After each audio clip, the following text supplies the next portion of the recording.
2 বছরেরও বেশি সময় ধরে চলছে রাশিয়া ইউক্রেন যুদ্ধ। পাল্টাপাল্টি হামলায় উত্তেজনা ছড়ালেও মস্কোর ক্রমাগত আক্রমণে কোণঠাসা হয়ে পড়েছে কিয়েভ। সোমবার ইউক্রেনের রাজধানীতে বেশ কয়েকটি ড্রোন হামলা চালিয়েছে রাশিয়া, তবে সবগুলো ড্রোনই ধ্বংসের দাবি করেছে ইউক্রেনের বিমান প্রতিরক্ষা বাহিনী। ঘটেনি কোনো হতাহতের ঘটনা, পাওয়া যায়নি কোনো ক্ষয়ক্ষতির খবর।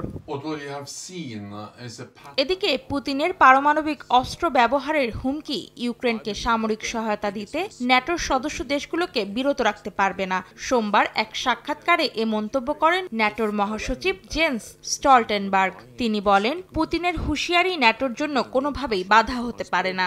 Every time we have stepped up our support with the new types of weapons, battle tanks, long-range fires, or F-16s, the Russians have tried to prevent us.